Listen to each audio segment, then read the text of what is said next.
అలా అతృప్తి అవస్థలో ఉన్నప్పుడు నారదుడు వచ్చి ఆయనలో భక్తి సంచారం చేసి కృష్ణ భక్తి గురించి చెప్పిన తర్వాత ఆయన భాగవతం రాయడం జరిగింది. ఆ భాగవతం రాసే ముందు ఆయన పరిస్థితి ఏంటి? ఆయన భక్తి యొక్క మహిమను పూర్తిగా తెలుసుకోలేదు. అందుకనే ఆయనకి తృప్తిగా లేదు. మన ఆత్మకి ఒక దాహం ఉంది. ఆ దాహం కేవలం భక్తి వల్ల తీరుతుంది. ఆత్మకి ఉన్న దాహం. మనకు దేహానికి దాహం నీళ్ళతో తీరుతుంది. ఆకలేస్తోంది, అన్నం తినచ్చు. మన భావాలకి, మన ఇమోషనల్ పర్సనాలిటీకి లేదా మన బుద్ధికి దాహం ఉంది.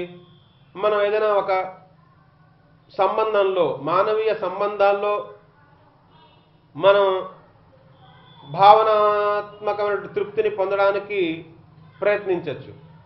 అలాగే బుద్ధిలో ఉన్న దాహం మనం ఏదైనా సైన్స్ ద్వారా కొంత తీర్చుకోవడానికి ట్రై చేయొచ్చు. సైన్స్, సైంటిఫిక్ టెంపరమెంట్ వల్ల, క్వశ్చన్ ఆన్సర్ వల్ల, కొంత లాజిక్ వల్ల మన బుద్ధికి కొంత అవకాశం ఉంది. కానీ ఈ దేహము, మన భావనలు లేదా మన బుద్ధి ఇవన్నీ చాలా బాహ్యం. వీటిలన్నింటినీ మనం వాడుకుంటున్న మాట వాస్తవమే. కానీ లోపల ఉన్నది ఆత్మ. ఆత్మ చైతన్య పదార్థం. అది చైతన్య స్వరూపం.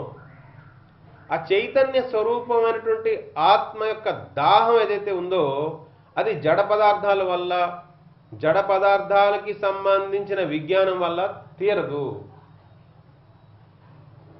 చైతన్య స్వభావం ఉన్న ఆత్మ యొక్క దాహం కేవలం చైతన్య స్వరూపుడైనటువంటి భగవంతుడి వల్లే తీరుతుంది. కాబట్టి ఈ చైతన్య స్వరూపమైనటువంటి ఆత్మకి చాలా దృఢంగా, చాలా గూఢంగా ఉన్న సంబంధం, ఒక సాధన,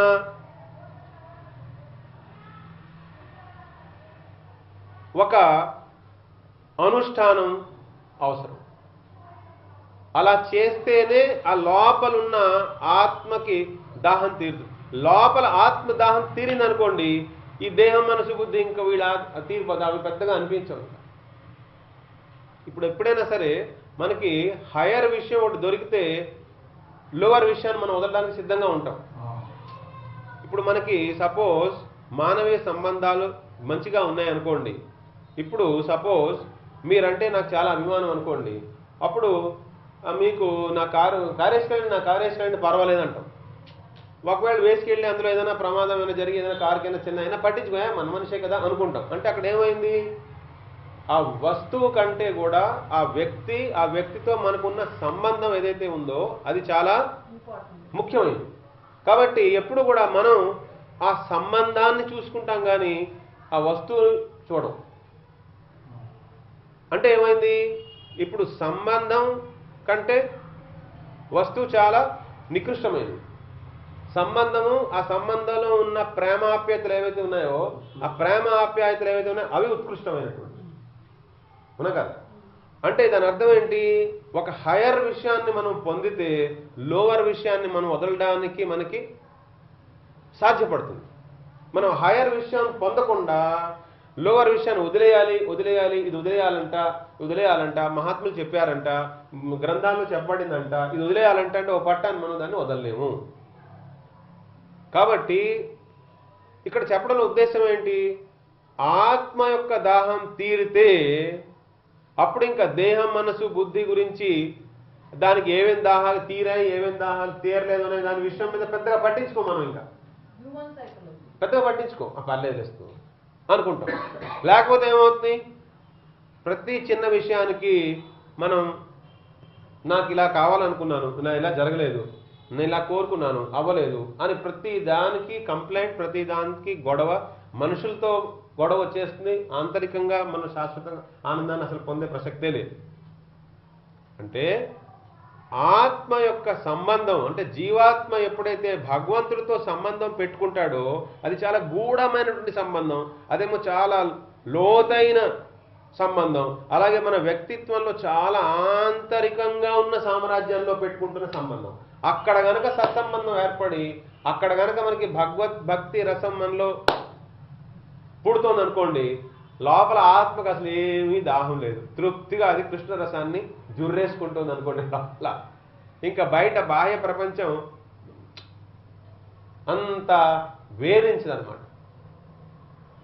అది భక్తి యొక్క మహిమ. ఇప్పుడు మనం చెట్టుకు నీళ్లు పోయాలంటే ప్రతి ఆకుకి నీళ్లు పోయాం కదా, వేళ్ల దగ్గర నీళ్లు పోస్తే అన్ని ఆకులకి కొమ్మలకి అన్నిటికీ వెళ్తుంది. అదేవిధంగా భక్తి అనేది ఏంటి అంటే మన ఆత్మ యొక్క దాహాన్ని తీర్చే ఒక చక్కటి మార్గం. మన జ్ఞానయోగం, కర్మయోగం, వీటిలన్నింటిలో కర్మయోగం యొక్క ముఖ్య ఉద్దేశం ఏంటి? కర్మయోగం అంటే ఏంటి? నిష్కామంగా కర్మ ఫలితాన్ని ఆశించకుండా కర్మ చేయడం. అలా చేస్తే ఏమొస్తుంది? మనలో ఉన్న అలజడి కాస్త తగ్గుతుంది. అంటే అంతఃకరణ శుద్ధి జరుగుతుంది. అంతఃకరణ శుద్ధి జరిగితే ఏమవుతుంది? మనం జ్ఞాన మార్గంలోకి వెళ్ళామనుకోండి, అంతఃకరణ శుద్ధి తర్వాత జ్ఞానం సిద్ధిస్తుంది. లేకపోతే అసలు జ్ఞానం నిలకడగా ఉండదు. మనం నేర్చుకున్న విద్య అసలు మనకే ఉపయోగపడదు అంతఃకరణ శుద్ధి లేకుండా. కాబట్టి కర్మ అయినా జ్ఞానం అయినా మనల్ని కొంతవరకే తీసుకెళ్తాయి. ఆత్మ యొక్క దాహాన్ని పూర్తిగా తీర్చలేదు.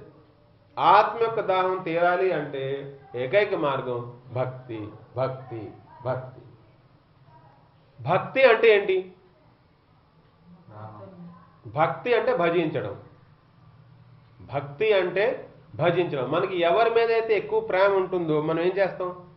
వాళ్ళ గురించే ఆలోచిస్తాం, వాళ్ళ గురించే మాట్లాడతాం, ఏం చేసినా వాళ్ళ కోసమే చేస్తాం, అన్ని పనులు వాళ్ళని ఉద్దేశించే చేస్తూ ఉంటాం. భక్తి ఎవరి మీద అయితే మనకి ప్రేమ ఉందో మనం ఏం చేస్తాం? వాళ్ళ గురించే ఆలోచిస్తాం, వాళ్ళ గురించే అన్ని పనులు చేస్తాం. వాళ్ళు సుఖంగా ఉంటే మనకు ఆనందం అని మనం అనుకుంటాం. అదే కదా ప్రేమ అంటే. అది వాత్సల్యం కానివ్వండి, మాధుర్యం కానివ్వండి, సఖ్యభావం కానివ్వండి, ఏదైనా భావం ఏదైనా సరే, ప్రిలిమినరీ పాయింట్స్ ఇవే కదా. అందుకని ఇక్కడ భక్తి అంటే భజించడము. భజించడం అంటే ఏ రకంగా భజిస్తారు? మనం 18వ అధ్యాయం నేర్చుకున్నాం. మన్మనాభవ మద్భక్త మధ్యాజీమాం నమస్కురు. 3 విషయాలు చెప్పేశారు అందులో. మన్మన మనస్సు నాకివ్వు, మన్మనా భవ, నీ మనస్సు నాకివ్వు, నన్ను పూజించు, నాకు నమస్కారం పెట్టు. అంటే ఫిజికల్ లెవెల్లో, ఇమోషనల్ లెవెల్లో, ఇంటలెక్చువల్ లెవెల్లో, అన్ని లెవెల్స్లోనూ మన దిశ ఎప్పుడైతే భగవంతుడి వైపు తిరుగుతోందో మనం భక్తి మార్గంలో వెళ్తున్నట్లు లెక్క.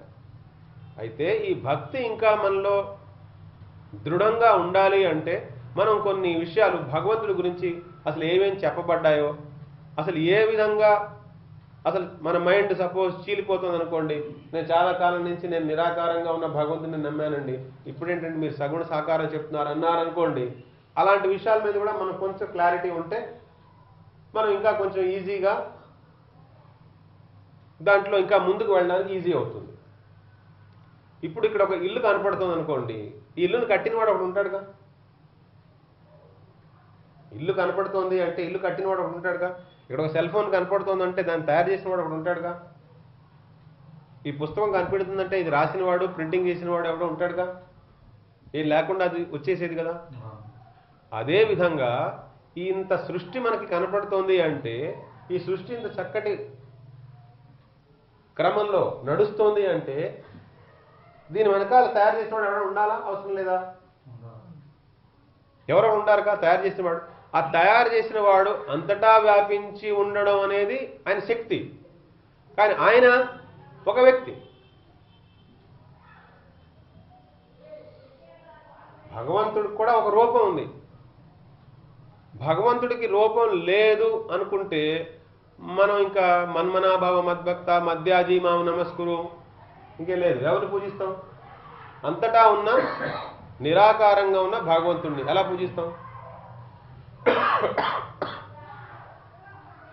కాబట్టి భగవంతుడికి రూపం ఉందనుకుని మనం అనుకోవడం కాదు. భాగవతం ఏం చెప్తుంది? కృష్ణస్తు భగవాన స్వయం అని వ్యాసుల వారు కూడా చివరికి ఇచ్చిన కన్క్లూజన్ ఏంటి? మనందరికీ అన్ని పురాణాల్లో ఆఖరిని రాసిన పురాణం ఏంటి? భాగవతం. అందులో ఇచ్చిన ఫైనల్ కన్క్లూజన్ ఏంటి? కృష్ణస్తు భగవాన స్వయం. అంటే అన్ని అవతారాలు ఆయనలోంచే వస్తున్నాయి. ఆయనే అప్రాకృత దేహంతో సచ్చిదానంద విగ్రహంతో అన్ని చోట్ల ఉన్నాడు. అన్ని చోట్ల ఉన్నాడంటే ఆయన మన హృదయంలో ఉన్నాడు, మన బయట ఉన్నాడు, తన ధామంలోనూ ఉన్నాడు. బయట బ్రహ్మం రూపంలో ఉన్నాడు, మన హృదయంలో పరమాత్మ రూపంలో ఉన్నాడు, గోలోకంలో భగవాన్ రూపంలో ఉన్నాడు. మనం భగవంతుణ్ణి ఆరాధిస్తే, ఆయన తలుచుకుంటే ఆయన లీలని ఎక్కడైనా ప్రకాశింపజేయగలడు. మన చుట్టూ కూడా ప్రకాశింపజేయగలడు, మన హృదయంలో ప్రకాశింపజేయగలడు, లేదా మన ఆత్మని తీసుకెళ్లి గోలోకంలో ప్రవేశపెట్టగలడు. ఆయన చేయలేనిదేమీ లేదు కదా, ఆయన చేయగలిగేది అన్నీ చేయగలడు, ఏమైనా చేయగలడు. కాబట్టి తన లీలల్ని మనలోనే ప్రకాశింపజేయగలడు, మన హృదయంలోనే తన లీలల్ని ప్రకాశింపజేయగలడు, మన చుట్టూ కూడా తన లీలల్ని ప్రకాశింపజేయగలడు. మనల్ని, మన ఆత్మని ట్రాన్స్ఫర్ చేసి తన ధామంలోకి తీసుకెళ్ళి కూడా తన లీలల్ని చూపెట్టగలడు.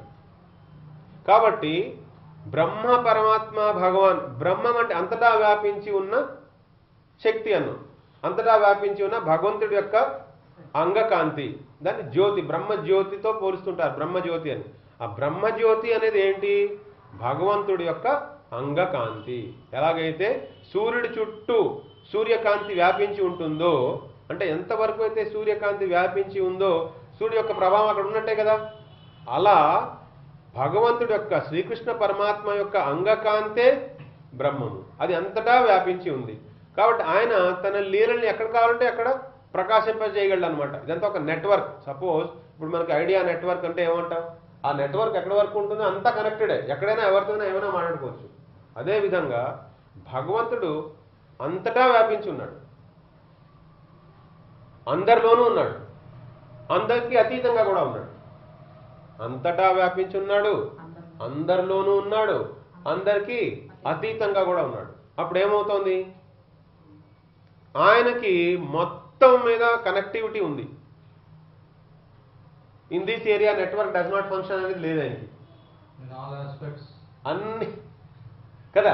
అంటే మీరు నెట్వర్క్ ఏరియాకి బయట ఉన్నారనేది లేదు. ఎందుకంటే అంతర్బహిష్ట తత్సర్వం వ్యాప్య నారాయణ స్థిత, అంతటా లోపల బయట అంతటా వ్యాపించేశాడు. కాబట్టి ఆయన నెట్వర్క్ లేనిది ఎక్కడ లేదు. కాబట్టి ఆయన నెట్వర్క్ మొత్తం అంతా వ్యాపించింది. ఆయన నెట్వర్క్ మొత్తం అంతా వ్యాపించి ఉంది కాబట్టి ఆయన ఎక్కడైనా ఏమైనా ప్రకాశింపజేయగలడు. అంత శ్రద్ధ మనకు ఉండాలి. అలాంటి శ్రద్ధ ఉండడమే పరాశ్రద్ధ. శ్రద్ధయా పరయోపేతం అన్నారు కదా, శ్రద్ధయా పరాశ్రద్ధ. మామూలుగా ఏదో నమ్మకం కాదు, మూఢనమ్మకం కాదు. నెమ్మదిగా మనకు ఆ కన్ఫర్మేషన్ స్ట్రాంగ్ అవ్వాలన్నమాట. ఎప్పుడైతే ఆ దృఢంగా మనకు అది ఏర్పడిపోతుందో ఇంకా సునాయాసంగా మనసు అటైపోతుంది, ఇంకెక్కడికి పోదు. ఎందుకంటే మన బుద్ధిలో ఆయనకు ఇప్పుడు ఒక చూడండి ఎంత విచిత్రంగా ఉంటుంది. ఒక అప్రాకృతమైనటువంటి నరాకృతి అంటే వ్యక్తి, మనిషి రూపంలో అప్రాకృతంగా ఉన్న సచ్చిదానంద విగ్రహం, అప్రాకృత దేహంతో, మానవ దేహంతో ఉన్నట్టుగానే 2 కాళ్ళు, 2 చేతులు, పీతాంబరం, మురళి అన్ని చోట్ల ఉన్నాడు. ఒక విచిత్రమైన వస్తువు అన్ని చోట్ల ఉంటే మనం దాన్ని మర్చిపోయి మాయ, ఆయన చూపెడుతున్న బహిరంగ శక్తిలో, ఆయన చూపెడుతున్న పదార్థాల వల్ల మనం మాయలో పడిపోతాం. కాబట్టి ఎంత మనం బాగా ఈ అవగాహన పెంచుకుంటామో, అప్రాకృత దేహముతో సచ్చిదానంద విగ్రహముతో అంతటా ఉన్నాడు అంటే ఏంటి? మన లాజిక్ ఏమని చెప్తుంది? మనిషి ఒక చోట ఉండగలడు ఏకకాలంలో, ఇంకో చోట ఉండలేడు. కానీ భగవంతుడికి అది అలా వర్తించదు. భగవంతుడు అన్ని వేళలా అన్ని చోట్ల ఉన్నాడు. మనం దాన్ని తెలుసుకోలేకపోతున్నాం. ఎందుకు తెలుసుకోలేకపోతున్నాం? దానికి కూడా రీజన్ చెప్పారు కదా, సూక్ష్మత్వాత్ తద్ అవిజ్ఞేయం. సూక్ష్మం కాబట్టి తెలుసుకోలేకపోతున్నాం. కాబట్టి మనం ఆయనతో కనెక్ట్ అవ్వాలి. ఇప్పుడు 2 స్థితులు అన్నమాట. ఇప్పుడు కర్మ, జ్ఞాన, ఇవి అన్నీ కూడా పూర్తిగా మనం ఆయన దాకా తీసుకెళ్ళలేం. ఎంత ఏం చేసినా సరే కూడా, ఎందుకంటే ఆయన ధామంలోకి వెళ్ళాలన్నా, ఆయన మనలో లీలను ప్రకాశింపజేయాలన్నా, మనం ఆ లీలలో ప్రవేశించాలన్నా తాళం కీ ఏంటంటే భక్తి. ఆ భక్తి తాళం వల్లే అది ఆ గేట్ ఓపెన్ అవుతుంది, లేకపోతే ఓపెన్ అవుతుంది. ఎందుకని ఓపెన్ అవ్వదు? ఆ భక్తి తాళం వచ్చిందంటే మనం ఆత్మస్థాయిలో వెళ్ళి అక్కడ మళ్ళీ ఆర్తితో ఆయన పిలుస్తున్నాం. లేకుంటే ఏం చేస్తున్నాం? దేహంతోనూ, మనసుతోనూ, ఇంద్రియాలతోనూ, బుద్ధితోనూ బయటే తిరుగుతున్నాం. కాబట్టి లోపల ఎంట్రీ అవ్వట్లేదు. లోపల ఎంటర్ అయ్యే కీ ఎక్కడుంది అంటే భక్తి. కాబట్టి భక్తి అనేది సంధానం చేయడానికి అన్నమాట. భగవంతుడితో మనల్ని కలిపేది. భగవద్ రాజ్యంలోకి మనం ప్రవేశించాలి అంటే మనకు కావాల్సింది భక్తి. ఇక్కడ మనం ఇంతకుముందు ఒక పేపర్ మనం ఇచ్చాం. భక్తి అనగా, శ్రీకృష్ణ భక్తి అనగా శ్రీకృష్ణుని భజించుట, శ్రీకృష్ణుని సేవించుట, శ్రీకృష్ణుని స్మరించుట, శ్రీకృష్ణుని ప్రేమించుట, మనం శ్రీకృష్ణుడి దాసులం అని తెలుసుకొనుట, శ్రీకృష్ణుడు భగవద్గీతలో చెప్పినది శ్రద్ధగా అర్థం చేసుకుని ఆచరించుట, శ్రీకృష్ణుడి లీలలు వినుట, అన్ని కర్మములను శ్రీకృష్ణుడికి అర్పించుట. భక్తి యొక్క ముఖ్యమైన డెఫినేషన్ అన్య అభిలాషితా శూన్యం, జ్ఞాన కర్మాది అనావృతం, ఆనుకూల్యేన కృష్ణానుశీలనం. ఇది భక్తిరుత్తమ అన్న. ఇటువంటి భక్తి ఉత్తమం. ఎటువంటి భక్తి? అన్య అభిలాషితా శూన్యం. అన్య అభిలాషితా శూన్యం అంటే వేరే కోరికలు ఇంకేం పెట్టుకోకుండా. వేరే కోరికలు పెట్టుకుంటే మనం ఏం పెట్టుకుంటాం? సాధన మార్గంలో వేరే కోరికలు ఏం పెట్టుకుంటాం? నిరాకారంగా బ్రహ్మంలో లయమైపోయి మోక్షం పొందే మార్గము, లేదా ఏవో సిద్ధులు సంపాదించేసేసి ఉత్తమ లోకాల్లోకి వెళ్ళిపోయే మార్గము. ఇవే కదా ముఖ్యమైన అట్రాక్షన్స్ మనకి. మోక్షం ఒకటి, లేదా సిద్ధి వచ్చేసేస్తే వేరే లోకాల్లోకి వెళ్ళము. ఈ రెండింటిని కూడా త్యజించేసి, ఈ రెండింటిని కూడా వాటి యొక్క ఇన్ఫ్లుయెన్స్, వాటి యొక్క ఉన్నాయి, అవి రెండు సాధ్యమే. కానీ ఆ రెండు మనకు అవసరం లేదు. ఆ రెండు మనకు అవసరం లేదు అనుకుని, నా కృష్ణుడే కావాలనుకుని, అన్య అభిలాషితా శూన్యం, జ్ఞాన కర్మాది అనావృతం. ఎందుకంటే శుష్కమైన జ్ఞానాన్ని విడిచిపెట్టాడు. ఎందుకని? శుష్కమైన జ్ఞానం వల్ల మన ఆత్మ దాహం తీరదు. శుష్కమైన జ్ఞానం వల్ల లాజికల్ మీద లాజికల్ ఎంత చెప్పుకున్నా సరే కూడా దాహం తీరదు. ఇప్పుడు భోజనం తింటే ఆకలి తీరుతుంది, కానీ భోజనం గురించి వర్ణిస్తే, భోజనం ఎలా ఉండాలో ఆ పుస్తకం అస్తమానం చదివితే అది ఎంతవరకు కాదు, ఆకలి తీరుతుంది. కాబట్టి ఆత్మ యొక్క దాహం తీరాలంటే మనకి భక్తి మాత్రమే ఆ దాహాన్ని తీరుస్తుంది. ఆత్మ తృప్తి వచ్చేసింది అనుకోండి, మీరు నిజంగా మనం దూరిన తర్వాత ఇంకా ఆనందాంబుది వర్ధనం అన్నారు. అందుకని ఆ భగవన్నామం చేసుకుంటూ వెళ్ళిపోతున్నాం అనుకోండి, ఇంకా రోజు రోజుకి ఆనందం పెరిగిపోతూ ఉంటుంది. ఇంకా తగ్గేది లేదు. ఇంకా బాహ్య ప్రపంచం నుంచి ఏం అవసరం లేదు, లోపలేమో ఒక ఆనంద సముద్రం, అది ఎప్పుడు పెరుగుతూ ఉంటుంది. అలాంటి ఒక స్థితి వచ్చేస్తుంది అనమాట. ఎప్పుడు ఇవన్నీ పోవాలి, బయట నుంచి వదిలేయాలి. ఏమేంటి? అన్య అభిలాషితా శూన్యం. అన్య అభిలాష శూన్యం, బాహ్యంగా ఇంక కోరికల్ని 0 లెవెల్కి తీసుకొచ్చేయాలి. జ్ఞాన కర్మాది అనావృతం. జ్ఞానం ద్వారా, కర్మ ద్వారా ఏదో సాధించేయాలి అనేది వదిలేయాలి. జ్ఞాన కర్మాది అనావృతం. ఆనుకూల్యేన కృష్ణానుశీలనం.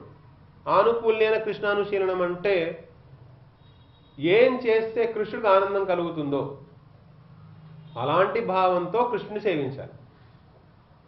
అందులో మనకున్నవి దాస్య, సఖ్య, వాత్సల్య, మాధుర్యం. ఇప్పుడు కంసుడు ఉన్నాడు అనుకోండి, కంసుడు కూడా కృష్ణుడికి ఆనందాన్ని ఇస్తాడు. ఎలా? కంసుడు కృష్ణుడికి ఆనందం ఎలా ఇస్తాడు? కంసుడు యొక్క అరాజకత వల్ల కృష్ణుడికి తన వీరరసాన్ని చూపెట్టే అవకాశం దొరుకుతుంది. ఆ రకంగా ఆ కంసుడు కూడా కృష్ణుడికి ఆనందం కలిగిస్తున్నాడు. అంటే తనలో ఉన్న శక్తులన్నీ బయట పెట్టాలి కదా ఇప్పుడు కృష్ణుడు. ఇప్పుడు ఆ కంసుడు ఏడనుకోండి, ఆ వీరరసం ఎవరి మీద చూపెడతాడు? గోపికల మీద వీరరసం చూపెట్టడానికి కుదరదు కదా. వాళ్ళ సకులతో ఆడుకుంటున్నప్పుడు కుదరదు కదా. తల్లిదండ్రుల దగ్గర వీరరసం చూపెట్టాడు కదా. కాబట్టి ఆ వీరరసం చూపెట్టాలంటే ఎక్కడ ఎలా చూపెడతాడు? ఆయన ఒక కంసుడు ఉంటే చూపెడతాడు. కానీ దాన్ని ఏమంటారు, అది ఆనుకూల్యమైన కృష్ణానుశీలనం. అలా చేయడం అనేది ఆనుకూల్యమైన కృష్ణుడికి అనుకూలంగా, కృష్ణుడికి ఇష్టమైంది. ఆనుకూల్యేన కృష్ణానుశీలనం అంటే ఏం చేస్తే ఆయన ఆనందపడతాడు. తత్సుఖే సుఖి అన్నారు. తత్సుఖే సుఖి, ఆయన సుఖంగా ఉండాలంటే నేనేం చేయాలి? మనం ఏమనుకుంటున్నాం, నాకు ఇవన్నీ వస్తే నేను సుఖంగా ఉంటానని ఓ లెక్క వేసుకుంటున్నాను. అదేమో ఎంతకాలం నుంచి వేస్తున్నాను నేను లెక్క. నిరాకారంగా ఉన్న భగవంతుని పట్టుకుంటే నాకు సుఖం వస్తుందేమో అనుకున్నాను. కేనోపనిషత్తు చదువుకుంటే సుఖం వస్తుందేమో అనుకుంటున్నాను. నేను అనుకుంటున్నాను. అవి నేను వేసిన లెక్కలు ఒకటైతే, నేను వేసిన లెక్కలు దేంతో వేస్తాను? నాకున్న సంస్కార బీజాల ప్రకారంగా నేను లెక్కలు వేసుకుంటాను. కానీ ఆయన ప్రేమించడం మొదలు పెట్టామనుకోండి, ఆయన సుఖంగా ఉండాలనుకుని మనం ప్రేమ మొదలు పెట్టామనుకోండి, అంటే మన ఆత్మ ప్రవాహం, ఆత్మ యొక్క గతి ఎట్టి అయిపోయింది, భగవంతుడి వైపుకి అయిపోయింది. అప్పుడు అట్నుంచి ఏం రావాలో అదే వస్తుంది. మన ప్రమేయం ఇంకేం ఉండదు అక్కడ. కాబట్టి ఇంటర్నల్గా కనెక్ట్ అవ్వడం చాలా అవసరం. అంతటా వ్యాపించి ఉన్న భగవంతుడితో ఎల్లప్పుడూ కనెక్ట్ అయి ఉండాలి. అలా కనెక్ట్ అయి ఉండడానికే మనం సాధనంతా చేసేది. జ్ఞాన కర్మాది అనావృతం ఆనుకూల్యేన కృష్ణానుశీలనం. ఇలా చేసేటప్పుడు మళ్ళీ భక్తి యొక్క లక్షణాలు చెప్పారు. అహైతుకి ఏమీ కారణాలు లేకుండా భగవంతుడు ఎందుకు ప్రేమిస్తున్నామంటే ఏమీ కారణాలు లేవు. అహైతుకి భక్తి కావాలి. అహైతుకి ప్రాపంచిక కోరికలు ఏమీ పెట్టుకోకుండా శ్రీకృష్ణుని ప్రేమించాలి. అప్రతిహత అవరోధాలు ఏమీ లేకుండా, అంటే అవరోధాలు వస్తుంటాయి మన జీవితంలో, అవరోధాలు వస్తాయి. అవరోధాలు లేకుండా ఉంటాయి. అవరోధాలు వస్తూ ఉన్నా మనం భగవన్నామం చేసుకుంటూ వెళ్తున్నామంటే అవే పోతుంటాయి. అవి వస్తుంటాయి పోతుంటాయి. పగలు రాత్రి అయినట్టుగా అవి వస్తుంటాయి పోతుంటాయి. కానీ మనం ఎప్పుడు ఒక స్టాండర్డ్ ప్లాట్ఫామ్ మీదే ఉండాలి. అంటే మన ఆత్మ ఒక స్టాండర్డ్ ప్లాట్ఫామ్ మీదే ఉండాలి. బయట జరుగుతున్నా సరే, ఇప్పుడు సినిమా తెర ఎగ్జాంపుల్ తీసుకున్నారనుకోండి, తెర మీద బోల్డ్ సీన్లు జరుగుతుంటాయి. తెర అలాగే ఉంటుందిగా, స్వచ్ఛంగానే ఉంటుందిగా. అలా మన ఆత్మ ఎప్పుడు భగవంతుడితో కనెక్ట్ అయ్యి స్వచ్ఛంగా, నిర్మలంగా, ప్రశాంతంగా ఆ ప్రేమలో, ఆ భక్తిలో మునిగి ఉండాలి. బయట జరిగేవి జరుగుతుంటాయి. మనం ఆవేశపడినా జరుగుతాయి, ఆవేశపడకపోయినా జరుగుతాయి. అవునా కాదు? మన రోల్ అక్కడ ఏదైతే ఉందో ముందు నుంచి మనం డిసైడ్ చేసుకుని నా రోల్ ఏంటి అని ఆ రోల్ కరెక్ట్గా ప్లే చేస్తే చాలు. అదేనా భగవద్దాసుని అనుకుని. అప్పుడు ఏమవుతుంది, మనం అందులో దూరడం, మళ్ళీ అందులో నుంచి బయటకు రావడం మనకి ఈజీగా ఉంటుంది. లేకపోతే మనం దూరిన వాళ్ళు పట్టాన్ని బయటకు రాలేము. అది మన సమస్య. అందులో దూరిపోయిన తర్వాత మళ్ళీ బయటికి రాలేము. సో ఇవన్నీ లేకుండా ఉండాలంటే అలవాటు చేసుకోవాలి, తెలుసుకోవాలి. భక్తి యొక్క లక్షణం ఏమై ఉండాలి? అహైతుకి, అప్రతిహత, అనన్య. అనన్య అంటే ఇవాళ ఒకరిని పూజించి రేపు మళ్ళీ ఇంకొకరిని పూజించి ఇంకొకరు, అలాగే అనన్య. ఇంకా ఎవరైనా సరే ఉన్నా, ఎవరు ఎంత గొప్ప వాళ్ళైనా సరే కూడా వాళ్ళందరూ కృష్ణాంశమే. అంటే సర్వం అందరినీ తీసుకొచ్చి ఏం చేస్తున్నాం? కృష్ణుడు కలిపేస్తున్నాం. అలాగని ఎవరి మీద ద్వేషం లేదు. ఇతర దేవతలన్నా ఇతర పద్ధతి ద్వేషం ఏమీ లేదు. కానీ నాకు కృష్ణుడే ఇష్టం, నా కృష్ణుడు అంటేనే ప్రీతి, అలా అనమాట. ఎందుకని వాళ్ళందరూ కూడా తెలుసో తెలియకో కృష్ణుడే పూజిస్తున్నారు. అది కూడా భగవద్గీతలో చెప్పారు. ఎవరు ఎక్కడ ఎవరిని పూజించినా చివరికి వాళ్ళు నన్నే పూజిస్తున్నారు. నా స్వరూపం, నా తత్వం పూర్తిగా తెలుసుకోకపోవడం వల్ల వాళ్ళు అలా పూజిస్తున్నారు తప్పితే అంతటా నేనే ఉన్నాను. అందుకని భక్తి యొక్క లక్షణం ఏమై ఉండాలి? అహైతుకి, అప్రతిహత, అనన్య. భక్తి అనగా కేవలం మన బాహ్య జీవితంలో కర్తవ్య కర్మను చేయడం, మన దేశానికి సేవ చేయడం, మానవ జాతిని సేవించడం, ప్రకృతిని సంరక్షించడం మాత్రమే కాదు. ఇవన్నీ చేస్తున్నా ఇవన్నీ శ్రీకృష్ణుడికి చెందినవని తెలుసుకొని కృష్ణుణ్ణి భజించడం. అధోక్షజ శ్రీకృష్ణుణ్ణి మనం దేహము, ఇంద్రియాలు, మనస్సు, బుద్ధి, హృదయం, ఆత్మలతో విశుద్ధ సత్వమైన శ్రద్ధతో భజించి ఆయన కృప వలన మనలో అప్రాకృతిక అలౌకిక ఇంద్రియములను మనస్సును బుద్ధిని అనగా సిద్ధదేహము పొంది వాటితో ఆయన తృప్తి కొరకు ఆయనను నిత్యం సేవించడం. ఈ పాయింట్ మనం లాస్ట్లో చెప్పుకోవాల్సిన పాయింట్ ఇది. ప్రతిదీ శ్రీకృష్ణుడికి అర్పించి మనకి ఉన్నవన్నీ ఆయన ఇచ్చిన ప్రసాదమని భావించి తీసుకొనుట. తేన త్యక్తేన భుంజిత మా గృద్ధ కస్య శుద్ధనం అనుకున్నాం. శ్రీకృష్ణ నామ సంకీర్తనముతో ఆయన ఎదుట నృత్యం చేయుట. ప్రపంచం యందు భోగబుద్ధిని త్యజించి మనం శ్రీకృష్ణుడి ద్వారా భోగ్యం అవ్వాలని, భోగ్యమని, ఆయన తృప్తి కొరకు ఆయన ఇచ్చిన సందేశముల ద్వారా మనల్ని మనం మార్చుకొనుట.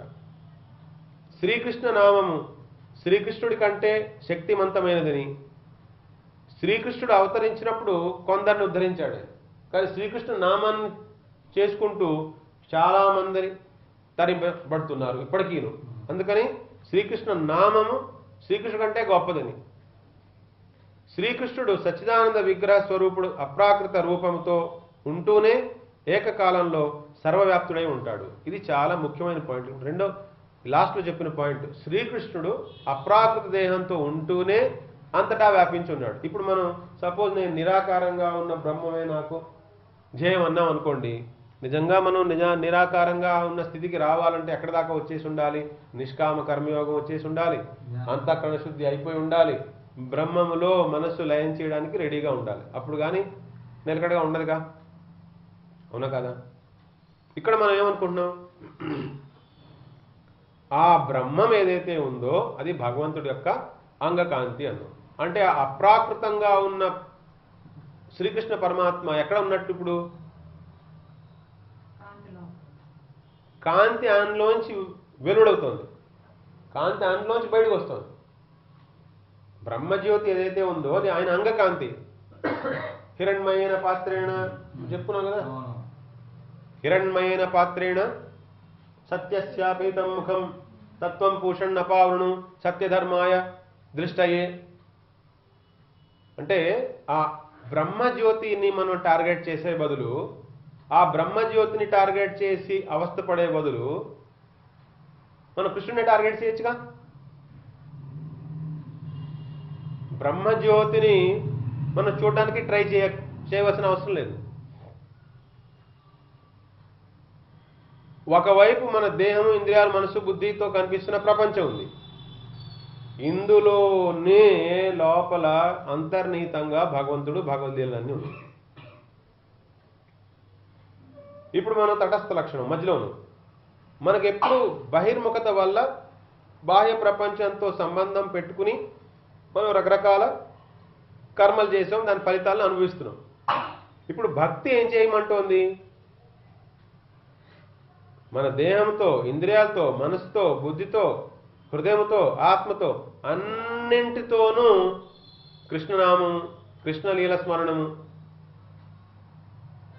కీర్తనం ఇవన్నీ చేసుకోమంటుంది. అలాగే అర్చనం, అలాగే పూజ, అలాగే అన్నీ. మన నవదా భక్తి చెప్పారు. నవదా భక్తి ఏవేంటి అవన్నీ? మొదటిది శ్రవణం. శ్రవణంలో మనం చెవులు బాగా యూజ్ చేసుకుంటున్నాం, వాడుకుంటున్నాం. అంటే ఈ చెవుల ద్వారా భగవంతుడు, భగవద్ నామము, భగవద్ లీలలు, గురుముఖత మన చెవులోకి ప్రవేశిస్తున్నప్పుడు నెమ్మదిగా దాని మీద ఒక ఆసక్తి ఏర్పడితే మనం అదే కీర్తించాలనిపిస్తుంది. కాబట్టి ముందు ఫస్ట్ స్టెప్ ఏంటి? శ్రవణం. శ్రవణం, కీర్తనం, స్మరణం, పాదసేవనం, అర్చనం, వందనం, దాస్యం, సఖ్యం, ఆత్మనివేదన. ఈ నవదా భక్తిలో అన్నింటికంటే ముఖ్యమైనవి ఏవేంటి? మనం చేయగలిగేవి, ఈజీగా చేయగలిగేవి. శ్రవణం బాగా చేయాలి, కీర్తనం బాగా చేసుకోవాలి. ఈ రెండు బాగా ఉంటే స్మరణం ఆటోమేటిక్గా వస్తుంది. కాబట్టి ఎక్కువగా మనం చేయవలసింది ఏంటి? శ్రవణ, కీర్తన, స్మరణ. వీటితో పాటు అర్చనం, వందనం, దాస్యభావం ఈజీగా మనం తెచ్చుకోవచ్చు. మనకి ఏమున్నా సరే భగవంతుడు నేను దాసుని అనుకుని మన ఐడెంటిటీ ఇంటర్నల్గా మనం ఏ ఆఫీసులో పనిచేస్తున్నా, ఏ స్టేటస్లో పనిచేస్తున్నా, ఇంటర్నల్గా నేను భగవద్దాసుని అనే ట్యాగ్ ఒకటి పెట్టేసుకున్నాం అనుకోండి, లోపల బాహ్యంగా చేయాల్సిన పని బాహ్యంగా అయిపోతుంది, లోపల మళ్ళీ అది అయిపోయిన వెంటనే మళ్ళీ మన లోపలికి వెళ్ళిపోతుంది. అహంకారం పోతే ఆటోమేటిక్గా దాస్యం అనేది వచ్చేస్తుంది. లోపల ట్యాగ్ పెట్టలేదు అనుకోండి, ఆ బయట పని చేసుకొచ్చిన తర్వాత ఏమవుతుంది, ఇంకా అదే తిరుగుతూ ఉంటుంది. మా బాస్ అలా అన్నాడు, లేకపోతే మా సబార్డినేట్ అన్నాడు, నేను చెప్తుంటే నా మాట వినట్లేదు, అలాగైంది, ఇది తిరుగుతుంది లోపల. కానీ బయట మన స్టేటస్ ఏమైనా సరే కూడా లోపల నేను కృష్ణుడి దాసుని అని పెట్టుకున్నాను అనుకోండి, అది అయిపోయిన వెంటనే మళ్ళీ ఇందులోకి వచ్చేది, స్విచ్చింగ్ ఓవర్ ఈజీ అయిపోతుంది అన్నమాట. కాబట్టి శ్రవణం, కీర్తనం, స్మరణం. స్మరణం అంటే మళ్ళీ మళ్ళీ స్మరణం అనమాట. ఆ స్మరణం స్థితి ఎప్పుడు వస్తుంది? శ్రవణం, కీర్తనం బాగా ఉంటాయి. అందుకని ఎక్కువగా నిరాకారంగా ఉన్న భగవంతుని స్టడీ చేసే కంటే, నిరాకారంగా ఉన్న బ్రహ్మని స్టడీ చేసే కంటే, కృష్ణ పరమాత్మ లీలలతో సంబంధించిన విషయాలు వినడం, కృష్ణ పరమాత్మ లీలకు సంబంధించిన పుస్తకాలు చదువు, ఆ గ్రంథాలను సేవించడం వల్ల ఏమవుతుందంటే మనకు ఒక కాంక్రీట్ బేస్ తయారవుతుంది. ఆ కాంక్రీట్ బేస్ తయారైతే ఏమవుతుంది, నెమ్మదిగా మనం ఒక పూజా గది పెట్టుకున్నాం, పూజ చేసుకున్నాం, పువ్వులు పెట్టాం, భగవంతుడు పువ్వులు పెట్టాం, మనం ఏదైనా తినే ముందు భగవంతుడు అర్పించుకుని ఏం తిన్నాం భగవంతుడి ముందు ఇచ్చి అప్పుడు తీసుకున్నాం. దానివల్ల ఏమవుతుంది, మనం కనెక్టివిటీ నెమ్మదిగా పెరుగుతుంది. మధ్యాజీమాం నమస్కురు. మధ్యాజీ అంటే అదే, నన్ను పూజించు. ఆయన దగ్గర నుంచి ఓ స్తోత్రం పాడుకున్నాం, ఓ కీర్తన పాడుకున్నాం. చాలా మనకి ఇప్పుడు గౌడీ మఠం ఇప్పుడు ఈ పుస్తకం ఇందులో లీలన్నీ ఉంటాయి. ఆ భగవద్ లీలన్నీ పాడుతున్నప్పుడు అందులో నాకు ఇది కావాలి, నాకు ఇది కావాలి, నాకు ఇది కావాలనేది ఏమి ఉండదు. అందులో కేవలం లీల గురించి ఉంటుంది అంతే. చాలా పాటలకి కేవలం లీల గురించి ఉంటుంది, లేదా కేవలం స్తుతించినట్టుగా ఉంటాయి ఆ పాటలన్నీ కూడా. లీల లేకపోతే స్తుతి, లీల స్తుతి. మూడోది ఉంటే ఏముంటుంది అంటే ఇంకొకటి ఉంటుంది, ఇంకొకటి కొన్ని పాటలు నాలో ఈ దోషాలు ఉన్నాయి, కొంచెం తీసిపెట్టు, నీ భక్తిని ఇంకా కొంచెం మెరుగు చేయి, నీ భక్తిని ఇంకా కొంచెం మంచిగా చేసుకునేటట్టు చేయి అనేది ఉంటుంది అంతే, ఇంకేముంది. ఈ మొత్తం ఈ పుస్తకంలో ఉండే, మన గీతావళి పుస్తకంలో ఉండే పాటల రకాలన్నింటిని చూస్తే అందులో 3 రకాల పాటలు అన్నమాట. ఒకటి కేవలం లీల, ఒక లీల జరుగుతోంది, ఆ లీలని వర్ణిస్తున్నారు. ఒకటి. 2 ఆయన స్తుతిస్తున్నారు, నువ్వు ఇంత గొప్పవాడు. 3 నాలో చిన్న చిన్న దోషాలు ఉన్నాయి, నేను అధముణ్ణి, పతితుణ్ణి, ఈ మాయలో పడిపోయిన వాడిని, నన్ను కొంచెం ఇందులోంచి ఉద్ధరించు అంతే. మొత్తం అన్ని పాటల యొక్క సారాంశం అదే. అక్కడ మధ్య మధ్యలో మళ్ళీ గురువు వందనం ఉంటుంది, గురువుని ప్రార్థన. గురువు ద్వారా మనం వెళ్తున్నాం కదా, గురువు చెప్పిన మార్గంలో మనం వెళ్తున్నాం కాబట్టి గురువే భగవంతుడు అపాయింట్ చేసిన ఒక లింక్ అనమాట. భగవంతుడి దాకా మనం చేరడానికి ఆయన మన జీవితంలో ప్రవేశించి మనం ఆయన దాకా తీసుకెళ్ళడానికి ఒక ఏర్పాటు చేశాడు అనమాట. కాబట్టి గురువులోను భగవంతుడిలోను మనం ఏమాత్రం వ్యత్యాసం ఏమీ చూడం. ఈయన ద్వారానే ఆయన దాకా మనం వెళ్తున్నాం. కాబట్టి ఇలా చేస్తే ఏమవుతుంది, ఈ నవదా భక్తి మనం చేస్తే ఏమవుతుంది, ఈ నవదా భక్తిలో కూడా ముఖ్యంగా కలికాలంలో చేయవలసింది అంటే కీర్తనం. కీర్తనం అంటే అందరూ కలిసి గట్టిగా పాడడం. అందుకే మనం మొదలుపెట్టిన వెంటనే భగవన్నామంతో మొదలు పెడుతున్నాం కదా, రాధే రాధే గోవింద పాడుతున్నాం అంటే హరే కృష్ణ కృష్ణ కృష్ణ హరే హరే, హరే రామ్ రామ్ రామ్ హరే హరే అన్నా రాధే రాధే గోవింద రెండు ఒకటి. అందులో కేవలం భగవన్ నామమే ఉంది, ఇంకేం లేదు అందులో. అంటే పేరు మాత్రమే ఉంది. భగవంతుడు పేరు పెట్టి పిలుస్తున్నాం, ఇక్కడే ఉన్నాడు, పిలిచాం అంతే. ఆయన కూడా ఇక్కడ ఉన్నాడు అంతే. మనం నాకు ఇది కావాలి, నాకు ఇది చేసి పెట్టు కూడా ఏం అడగట్లేదు. ఇంకా శ్రవణ కీర్తన స్మరణ పాదసేవన అర్చన వందన దాస్య సఖ్య ఆత్మ నివేదన. ఆత్మ నివేదన అంటే ఇవన్నీ చేసుకోగా ఇప్పుడు ఏంటంటే మన కమిట్మెంట్స్, మన ఇన్వెస్ట్మెంట్స్ బాహ్య ప్రపంచంలో కొంత ఉంది. అవి ఉండడం వల్ల ఏమవుతుంది, మనం అస్తమానం పూర్తిగా ఇన్వాల్వ్ అయిపోతుంటాం అందులో. కానీ ఎప్పుడైతే బాహ్య ప్రపంచం కేవలం భగవంతుడి యొక్క బహిరంగ శక్తితో నిర్మించబడిన ప్రపంచమని, అందులో మనకి కొంచెం రోల్ ఎందుకు ఇచ్చారంటే అది మన కర్మ ఫలితం ప్రకారంగా మనకి దేహం వచ్చింది, మనకున్న వాసనల ప్రకారంగా ఆయన కరెక్ట్గా మనల్ని ప్లేస్మెంట్ చేశాడు. అక్కడ మనల్ని ఎక్కడైతే ప్లేస్మెంట్ చేశాడో అక్కడ కరెక్ట్గా మనం నిష్కామంగా మనం చేయవలసిన డ్యూటీని ఖచ్చితంగా చేస్తేనే మనం నుంచి బయటపడతాం, లేదా బయటపడలేము. అక్కడ తేడా చేయకూడదు. అందుకని అక్కడ చేయవలసింది కరెక్ట్గా చేసేసి అందులోంచి బయటకు వచ్చేసి శ్రీకృష్ణ అర్పణం వస్తూ అనుకుని మళ్ళీ హరే కృష్ణ హరే కృష్ణ. లింకప్ అయిపోకూడదు. అక్కడ నిష్కామంగా ఉండడం వల్ల మనకు మళ్ళీ వెనక్కి రావడానికి అవకాశం ఉంటుంది, లోపలికి వెళ్ళడానికి అవకాశం ఉంటుంది. ఆ లోపలికి వెళ్ళి మనం వెంటనే హరే కృష్ణ కృష్ణ కృష్ణ హరే హరే, హరే రామ రామ రామ హరే హరే అనుకోవడానికి వీలుగా ఉంటుంది. అందుకని ఈ నవదా భక్తి చేయగా చేయగా చేయగా చేయగా ఏమవుతుంది? ఈ నవదా భక్తి రోజు మనం చేసుకున్నాం, శ్రవణం కీర్తనం స్మరణం ఇవన్నీ చేసుకుంటున్నాం అనుకోండి, ఏమవుతుంది? ఫస్ట్ థింగ్, ఇది చేయకపోతే ఏమవుతుందో చూడండి. ఇది చెయ్యకపోతే మన ఇంద్రియాలతో మనం ఎవరిని చూడాలనుకుంటున్నాం, మన మనస్సుతో ఏం ఆలోచిస్తున్నాం, మన బుద్ధిలో ఏమేం ప్రక్రియలు నడుస్తూ ఉన్నాయి, ఏమో నడుస్తుందిగా. అది ఏదైనా కానివ్వండి, అది ఆధ్యాత్మికంగా కానివ్వండి, అది ప్రాపంచికంగా కానివ్వండి, ఏదోటి కానివ్వండి, కానీ ఆత్మదాహం తీరట్లేదుగా. ఆత్మదాహం తీరని పనులే చేస్తాము, అంటే బాహ్య ప్రపంచంతో కనెక్ట్ అయిపోయి ఉంటాము, బాహ్య ప్రపంచాన్నే మనలో కూడా నింపుకుని ఉంటాము, అంతే కదా. బాహ్య ప్రపంచాన్ని నింపుకుని ఉంటాం. మనం ఏదైనా పని చేస్తున్నాం, ఒక నిర్దిష్టమైన పని చేస్తున్నాం అనుకోండి, మన ఆఫీస్లో ఒక నిర్దిష్టమైన పని చేస్తున్నాం, ఆ పని చేయాలిగా, తప్పదుగా. అది కూడా భగవత్ సేవే ఇది కూడా భగవత్ సేవ అనుకుని చేసేస్తున్నాం, అందులో ప్రాబ్లం లేదు, దాని గురించి మాట్లాడట్లేదు నేను. మానసికంగా మనం అల్లుకున్న గూడులో జీవించే ఉంటుంది సరే, అది ఇంకొండదు. అంటే నేను, నాది, నా గతం, భవిష్యత్తు, ఆ వలయం ఏదైతే ఉందో ఆ వలయమే మనకి కదా కష్టానికి కారణం, మన దుఃఖాలన్నిటికీ కారణం ఆ వలయమే. ఆ వలయం ఏమవుతుంది ఇప్పుడు? దానికి ప్లేస్ ఏది? మీరు ఎప్పుడు చూసినా ఏం చేస్తున్నారు? శ్రవణం, కీర్తనం, స్మరణం, అర్చనం ఇవే చేస్తున్నారు మీరు అస్తమానం. అంటే ఏమైంది? మీ బాడీ, మీ మైండ్, మీ సెన్సెస్, మీ ఇంటలెక్ట్ అన్నింటికి అసలు ఎవరికి ఖాళీ లేదు ఈ ప్రపంచం దూర్చాలంటే. అప్పుడు ఏమవుతుంది? ప్రపంచం మీ మైండ్లో ఉందా లేదా? ఇప్పుడు మన మనస్సులో రెండు ఒకేసారి ఉండవు, ఏదో ఒకటే ఉంటుంది. ప్రపంచమైనా ఉంటుంది, భగవత్ ప్రేమైనా ఉంటుంది. అందుకని ఇప్పుడు మనం ఏం చేయాలంటే సాధు సాంగత్యంలో ముందు ఇవి బాగా నింపేసుకోవాలి. మార్కెట్ నుంచి కొనుక్కున్న సామాన్లని మన ఇంట్లో సర్దేసుకుంటాం. ఓ పట్టానికి సార్లు ఎన్ని సామాన్లు అయిపోతాయంటే ఇంట్లో అసలు కదలడానికి వీలుగా లేకుండా ఒకసారి అలా చేస్తాం.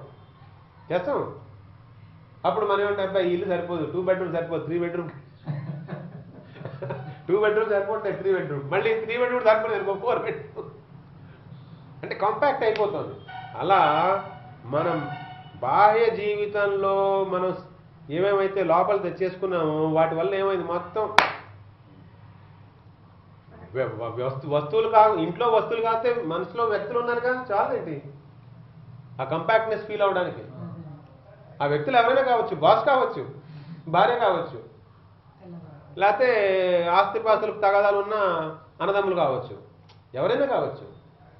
అంటే ఒక్క వ్యక్తి చాలు అసలు మన మైండ్ని పూర్తిగా దూరిపోయి డొల్చేయడానికి. ఒక వ్యక్తి చాలు, ఒక వస్తువు చాలు. కారుకి చిన్న యాక్సిడెంట్ అయింది, చిన్న మార్పు పడింది, కారు మార్పు, అవునా కదా? అంటే ఏమైంది? ఒక వస్తువు లేదా ఒక వ్యక్తి మన మనసుని ఎలా డోల్ చేస్తుంది. అంటే ఏమవుతుంది? మన మనసు అంతా ప్రపంచమయమైపోయింది. ఇప్పుడు మనకేమంటున్నాం? సాధు సాంగత్యం ద్వారా, గ్రంథ పఠనం ద్వారా, ఈ కీర్తనలు పాడుకుంటూ ఆనందంగా ఉల్లాసంగా ఉండొచ్చు కదా. ఫస్ట్ అసలు మనకి ఒక అవలంబనం దొరికిందిగా, సిద్ధించడం తర్వాత సంగతి. ముందు మనకు ఒక అవలంబనం దొరికిందా లేదా? అవలంబనం అంటే ఏంటి? ఒక సపోర్ట్. ఇప్పుడు నీళ్ళలో కొట్టుకుపోతున్నాడు, వాడికి ఏదో పైన అక్కడ పక్కన చెట్టు ఒక కొమ్మ దొరికింది, పట్టుకోవచ్చు కదండి. మనం వస్తాం, బయటకు వస్తాం, తర్వాత ముందు పట్టేసుకున్నాం కదా, కొట్టుకుపోంగా. ఇంకా కింద ప్రవాహం చాలా ఎక్కువగా ఉంది, నీటి ప్రవాహం చాలా ఎక్కువగా ఉంది, సగమేమో మనం మునిగిపోయి ఉన్నాం, మెడదాకా మనం మునిగిపోయి ఉన్నాం. తలకాయ ఒకటే బయట ఉంది, చేతిలో బయట పెట్టుకుని ఎవరికైనా రక్షిస్తాం. సడన్గా ఆ ప్రవాహంలో కొట్టుకుపోతూ సడన్గా ఒక చెట్టు కనపడింది, చెట్టు యొక్క కొమ్మ అలా వచ్చింది, దాన్ని పట్టుకుని ఉన్నారు. ఇప్పుడు నెమ్మదిగా కొమ్మల మీద బలం పెట్టి నెమ్మదిగా ఎలాగో పైకి రావడానికి అవకాశం ఉంటుంది కదా. అంటే ఏమైంది? ముందు ఒక అవలంబన, ఒక సపోర్ట్ దొరికింది. అలా ఈ నవదా భక్తి ఫస్ట్ స్టేజ్లో ఏం చేస్తుంది? మనకి ఒక సపోర్ట్ని ఇస్తుంది. ఆ సపోర్ట్ని మనం పట్టుకుంటే ప్రపంచం తన ప్రాముఖ్యతని మన మైండ్లో నుంచి కోల్పోతుంది. బాహ్య ప్రపంచం యొక్క ప్రాముఖ్యత కోల్పోతుంది అన్నమాట. ఫస్ట్ జరిగేది అది. ఈ నవవిధ భక్తి. ఈ నవదా భక్తి మనం పాటిస్తూ ఉంటే దీనికే మనకి మన చైతన్య సంప్రదాయంలో 16 స్టెప్స్ చెప్పారు. నవదా భక్తి ఉందా? ఈ సాధన, ఈ భక్తి సాధన చేసుకోవడానికి 16 స్టెప్స్ చెప్పారు. ఆ 16 స్టెప్స్ ఏమేంటి అంటే శ్రద్ధ, సాధు సాంగత్యం, భజన క్రియ, అనర్థ నివృత్తి, నిష్ఠ, రుచి, ఆసక్తి, భావ, ప్రేమ, స్నేహ, మాన, ప్రణయ, రాగ, అనురాగ, భావ, మహాభావ. ఇవి మొత్తం 16. ఈ 16లో ఈ మహాభావ స్థితి ఏదైతే ఉందో అది మనకు రాదు. అది కేవలం రాధాదేవికే. మన భావం ఆ మహాభావలో మళ్ళీ రూఢ, అధిరూఢ, మోహన, మాదనాఖ్యాన్ని మళ్ళీ అందులో 4 రకాలు ఉంటాయి. అది ఇంకా చాలా లోతైన విషయం అన్నమాట. మనం ఎక్కడున్నాం? అసలు శ్రద్ధే మనకి ఇంకా పూర్తిగా అటు ఇటుగా ఉన్నాం. ఫస్ట్ స్టెప్లో ఉన్నాం. అయితే ఈ స్టెప్స్ మనం జాగ్రత్తగా అనలైజ్ చేసుకుంటే ఈ నవదా భక్తి చేసుకోగా ఏమవుతాయి, మనం ఎక్కడ